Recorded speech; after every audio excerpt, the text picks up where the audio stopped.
All right, everyone. I've done a little bit more progress with this deck. So now it's engaged the record mode. We can go manual like that. So that's the sensitivity and bias. And if we will engage recording, bias will be in the middle. All right. To engage the calibration mode, we need to make it running and then click test, and it will adjust bias and sensitivity. See, sensitivity changed, now bias changing. All right, goes down, now goes up. Down, sensitivity changes a little bit more. That's how it's calculated. Good news, these modes work. And the next step would be to test everything. I still believe recapping will be needed, but now when everything works, we may make sure that recapping will not harm anything, and we can complete this work, or I can complete this work. Thank you. See you soon. Hey everyone.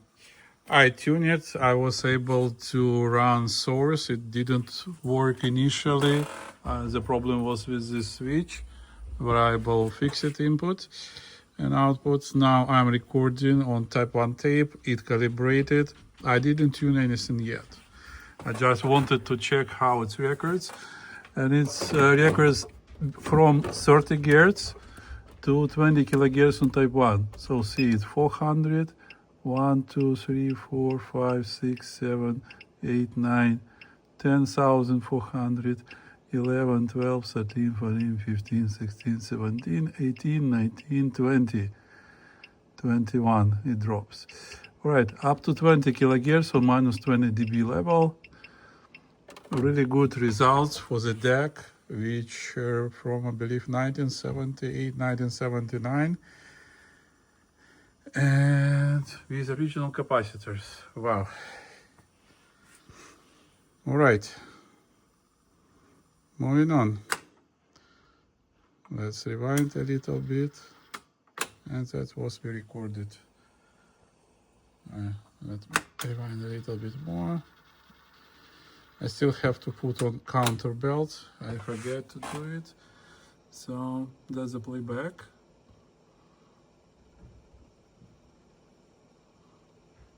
It's 400 and then it should be recording.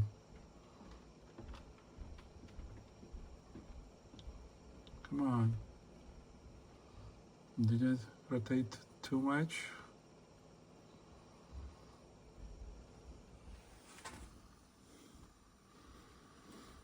Without counter it's hard to say. Still 400. Here we go. 7, 8, 9, 10, 11, 12, 13, 14, 15, 16, 17, 18, 19, 20. And it in phase, what I like. 21, it drops. Really good results for type 1 tape on the deck from 1970s, right? Woohoo, cool.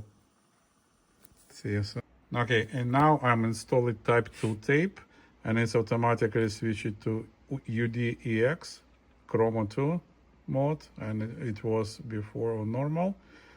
See, open door, it doesn't show. Install type 1, it will be UDER. All right, like that.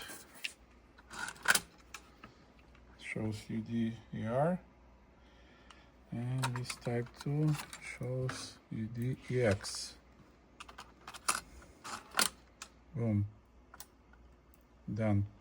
All right, now let's start the record and click test. We will calibrate for this tape. Sensitivity, bias goes like that. 100%, 120, 150. Wow. Sensitivity adjustment.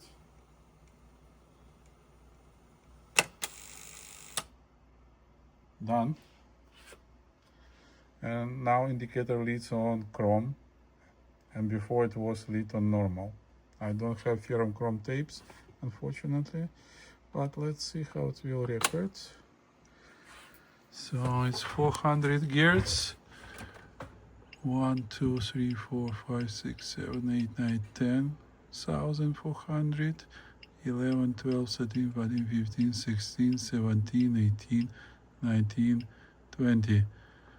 Almost the same. Really cool. Now let's rewind a little bit and let's see. That's recorded tones, as you may see. It does great job.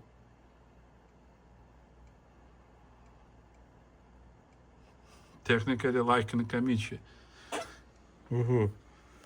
The only thing that this deck don't have metal. You need 5500 M. It will add fourth row here for metal tapes. All right. But technically that's it. I even want to put these knobs back. And I need to put belts. Right, I will test it more, play with it more, but I believe it's in a good shape. See you soon. Okay guys, I tuned it azimuth, it was way off on this deck, and now I'm playing the Abex tape with frequency response, 1 kHz, 400 Hz, or 250, 12 kHz, 10 kHz, 6 kHz, 1 kHz, 250. All right.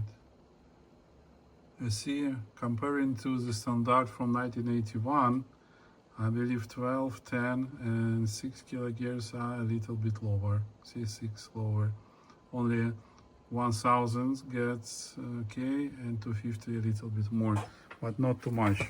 Let's see on the needles. So 12 kHz, 10 kHz, 6 kHz, 1 kHz plus 1 decibel, 250 plus 3 decibel. Okay, that's how all equipment has been tuned before 1980, 1982.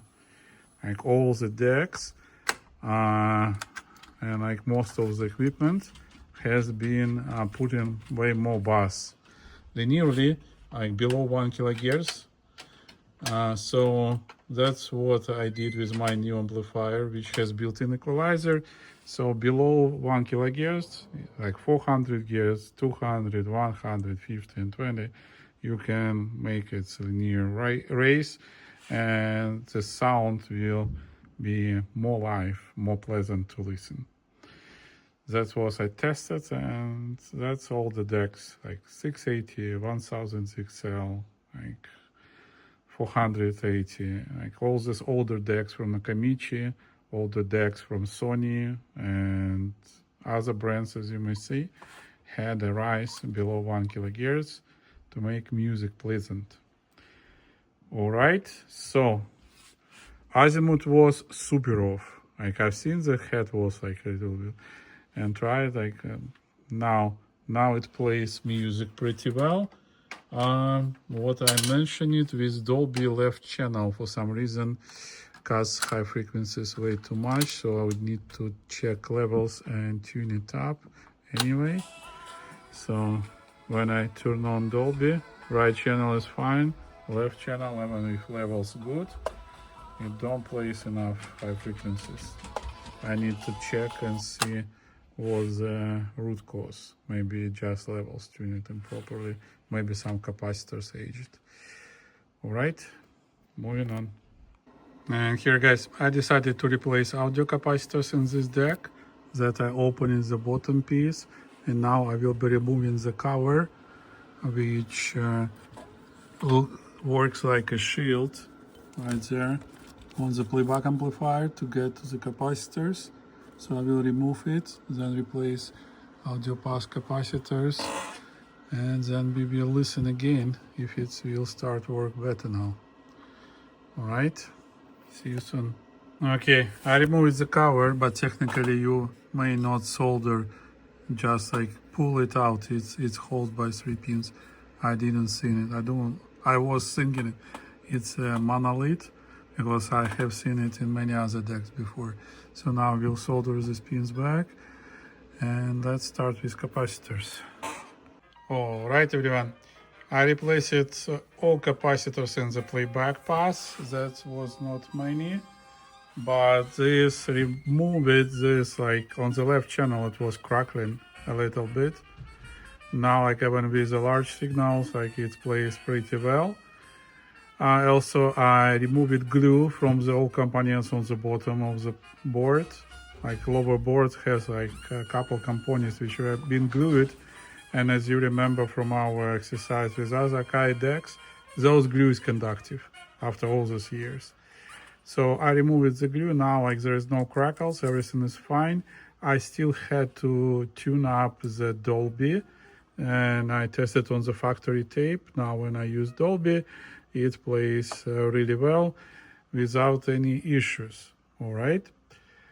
So that probably is the first deck from this generation, like which has like needle indicators, like from end of 70s.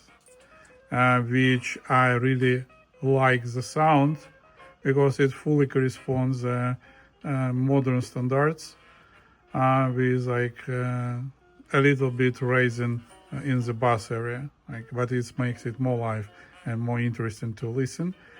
And when on the headphones, this deck sounds really well. I'm installing Nichicon Fine Gold capacitors to make sure that it will last long. Also, what I mentioned is soldering quality on the boards. Original soldering is like quite poor. Lots of soldering joints has like empty spaces, bubbles, like other stuff. But it was manual soldering, like how many? 46 years ago, 47, and that's how it was done. All right. So this deck probably comes up like it's absolutely the best of all decks I have heard, which like end of 70s and needles. Plus it records super well. I tested, it calibrates well, and it records, and like it's really clean recording. I really enjoyed it. All right. Now what I will do, I will assemble the deck. I probably like check tuning one more time, assemble the deck. And then I want to record for you how this deck sounds, so you will be enjoying it. So stay tuned. And this would be the last part for this video. I'm fully assembled the deck. I'm installing the batteries in the battery compartment on the back, but this LED still sporadically blinks, and the stop, it blinks normal way. I'm not sure why. It should be lit. I believe batteries work now. So I just recorded 2 tapes, one normal type, one chrome type, played them on my Sony KS7, including Dolby, no Dolby, and everything works really fine. Recording is really great, so I'm happy with this deck. So stay tuned for my channel. I will post a musical video how this deck performs. See you soon. Alright everyone, I'm measuring some params. I'm connected my computer, and currently wow and flutter tape, and it's wow and flutter 0.045 to 47. Alright, this wasn't expected. And speed 3004, which is fine. Right, good. Not that bad for that old deck, right? Now, let me tune it up. Let me install different tape and we will see frequency response. I just installed type 1 tape. So we see it shows normal UD ER. Now let's start recording and test. Take a look, it's calibrating level, it changes sensitivity. Now it's working on the bias. Bias needle goes down, now goes up. Alright, it found bias and adjusted sensitivity a little bit more and adjusted equalization. So done. We're ready to record. So what it's 3 kilohertz tone. Let's switch to the 400 hertz. Alright, right channel record level a little bit higher. Let me tune him. Alright, now it's good. It records properly and same needles and same levels here, which is good. Alright, now switching to minus 20 decibel and white noise. Alright, so it's a tape. You may see that's how we're recording from 20 Hz to 20 kilohertz. Pretty nice. Alright, minus 10. A little slope above 10 kilohertz.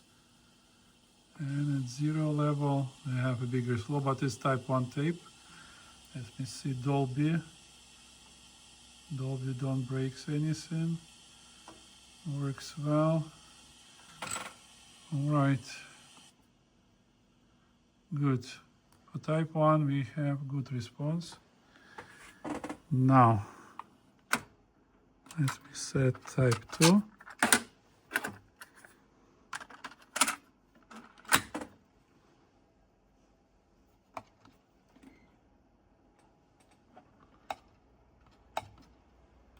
Sometimes it's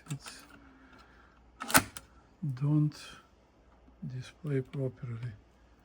ED EX Chrome. Alright, start recording and test. Calibration works, as you may see. Now bias, for Chrome tape it said bias 150%. That's how modern tapes better than the older ones. Right, and reduces sensitivity a little bit. Now we're recording, it's a tape, pretty good results. So it's a source, that's the tape. Really nice. Okay, let's see minus 10. Yeah, absolutely the same parameters. You see on high level it cannot record the same well as the modern decks, but on music it's still like really close to the original. It's hard to distinguish. Alright, so that would be it for the test part. So let me prepare to record music and we will record some music.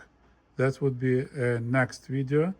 So please stay tuned to my channel and wait for the next video to come out. See you soon.